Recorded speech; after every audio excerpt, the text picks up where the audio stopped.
Hello everyone, in this video we're going to discuss on percentage yield and percentage purity. So our first learning objective is to calculate the percentage yield of a substance from an experiment or chemical reaction. This one, the second one, will be later, yeah. So percentage yield, let us explain what is percentage yield. So okay, percentage yield. What is percentage yield? So imagine you are baking cookies and you got the ingredients ready. So these are the imaginary ingredients. Please do not attempt this recipe at home. Just example only. So the total mass of this ingredient you add up to get 500 grams. So you expect, this is the theoretical. The theoretical should be 500 grams as well. You expect nothing is lost from your ingredients, but things happen, and as you, for those who bakes, you can see these leftovers on your mixing bowl. Okay, so all these ingredients will be stuck. You cannot completely scrape from your bowl. So the actual yield, the actual mass you get from your cookies, do you think you get 500 grams as well? So technically the answer is no. You should get the actual yield lesser than the expected yield, the theoretical yield, because of these problems such as your ingredients stuck to the wall of the mixing bowl, or even you drop few grams of your egg yolk or whatsoever, right? These things happen in your kitchen. So same goes with chemistry. Yeah, well, in chemistry you also do those experiments where the reactants are prepared for you and you follow the instructions, but things may happen such as few drops go out of the flask, or you may spill few ml of the solution, or some of the solution may stick onto the glass of your glassware, right? So yeah, things happen.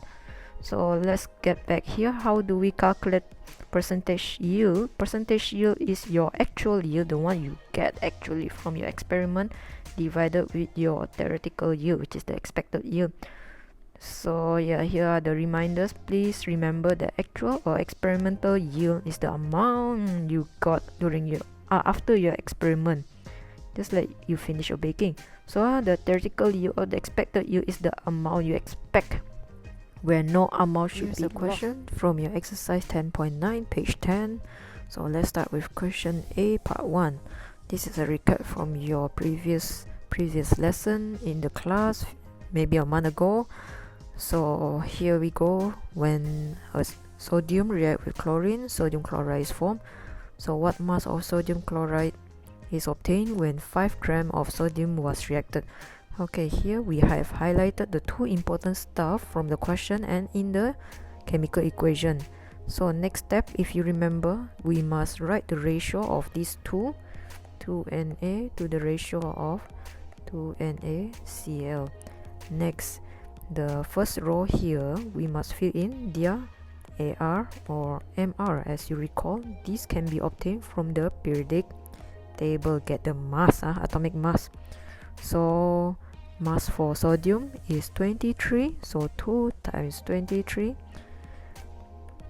and here we have NaCl. The 2 here means 2 moles, so 2 bracket Na is 23 plus 35.5 of chlorine, then you get the mass. Here is 46, here is 117. Next, the given value here from the question is 5 grams of sodium. So I'm gonna put here mass given. Mass given here is 5 grams. So unknown value of sodium chloride, this is the X. So next step, focus on this box. So you're gonna do cross multiply. Okay, so just do your cross multiply. X times 46 equal to 5 times 117. You can ignore the gram if you want.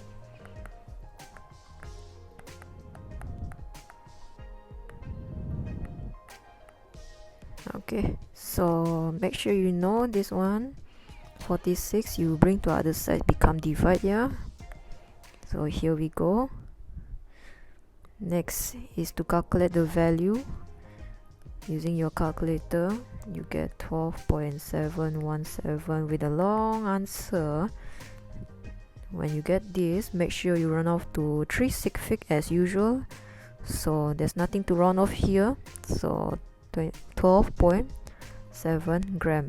So make sure you write the final answer in 3 sig fig. Okay. Alright, so let's see what the experimental yield here means. So yield is the product. So for this case, our reaction here, the product is sodium chloride. So after a long day of your experiment, you only get 6 grams of NaCl. But checking from our previous question, we initially have 5 grams of sodium. Your raw ingredient is 5 grams. Then after a long experiment, you expect your NaCl to be 12.7 gram. That's the maximum that you should expect. But unfortunately, you only get 6 gram. So how do we calculate the percentage yield? So let's write the formula down. So percentage yield is actually your actual yield from your hard work experiment divided with your theoretical yield, which is your sort of like imagination yield that you expect to be 100% correct. So times with 100%. Alright, so when you type in the calculator, you just put 100. So our actual yield, you only got 6 grams from your experiment. But then theoretical yield, you must calculate, yeah, which is from your previous question. So it's actually 12.7 gram times 100. So key in the value in your calculator, then you should expect your value to be very long, 47.2444. Round off to 3 sig fig here. Okay, nothing to round off here. So 47.2%. Make sure you write 3 sig fig by the end of the day. Okay, so here's your percentage yield. So little. Okay, so here's the overall view. Alright, here's the second question here. We have iron and carbon dioxide were formed when iron trioxide was reacted with carbon monoxide. Okay, here's the chemical equation. Experimentally, 20 grams of iron were produced when 40 grams of iron trioxide was reacted. So what is the percentage yield of iron? Okay, so for this case, we highlight the two important things from the chemical reaction, which is iron. I'm gonna use this color. Iron is here. Then 40 grams of iron trioxide is here and here. Okay, so let's label. First step, you have to identify the starting reactant. Starting reactant here is our Fe2O3. So let me label here. So starting reactant. So your product, which is the yield, is your iron. So let me label here. Okay. So step 2, analyze what value is given. So technically I take these two things, let me write here. So Fe2O3 to form the XX amount of iron Fe. Initially you are provided with 40 grams of Fe2O3. So you don't know what is the theoretical mass of iron form. So this is the theoretical yield. You have no idea, so let's put the X. But in an experiment,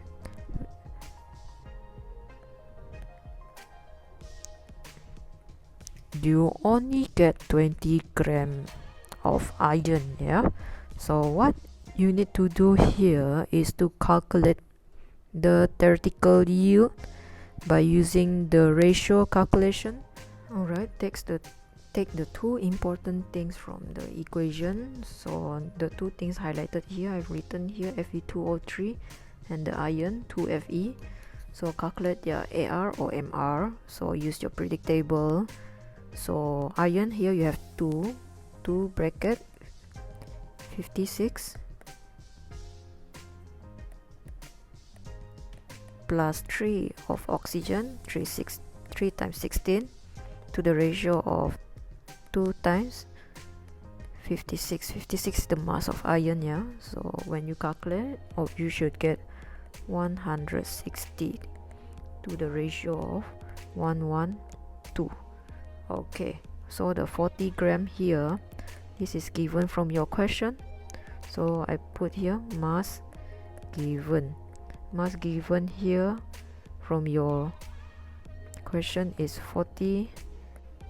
You don't know how much of iron should be formed. This is the theoretical yield. So you're calculating the theoretical yield, the expected yield that you get from a reaction. So here focus on this box, cross multiply x times 160 equal to 40 times 112. 160 bring to the other side becomes divide, x equal to 40 times 112 divide with 160, then x you should get 28 gram of iron. So let me remind you again, this is the theoretical yield, theoretical of iron. Yeah, you expect this, but unfortunately you only get 20 gram of iron out of your hard work experiment. So how you calculate percentage yield? So let's use the space here. So percentage yield is equal to your actual yield divide with your theoretical yield multiply with 100. So put in your values. Actual is 20 gram, theoretical is from your calculation, ratio calculation, which is 28 gram times 100. So you should get 71.428 with a long answer, but you run off to 3 sig fig, then you should get 71.4 gram. No, 71.4%. Sorry, my mistake. So here's the overall view. So first step, you must know which one is the starting reactant, which one is the product. As by keyword, yield is product, so we are calculating how much yield is formed from the theoretical. Okay, alright, so I prepared a page of tips and steps to success for this part of the topic. Keywords that we learn for this topic is yield. Yield is product, literally. Actual yield is the amount of product you actually get in experiment. Theoretical yield is the amount of product you expect to get from experiment. This is the expected, so that's why this theoretical you have to calculate. So this is the steps to success for percentage yield. Identify the starting reactant and the yield, check what value is provided, use the amount of starting material to find the theoretical yield of the product that you want. Alright, I have a reminder here, do not put in the actual yield, the product into the ratio, otherwise it will be wrong. Alright, it will go wrong. Alright, I prepared this formula table for you, starting reactant to the ratio of product. Then here, first row is your AR, MR from your predict table. Yeah, don't forget this. Here next row is the mass given. Here on the left side is always given in your question, so the thing that you need to find is the product. Okay, theoretical yield of the product. Next you have the actual yield from the question, then you have your theoretical yield from your working from your previous step, so times with 100, then you get percentage yield. Alright, that's all for this part of the topic.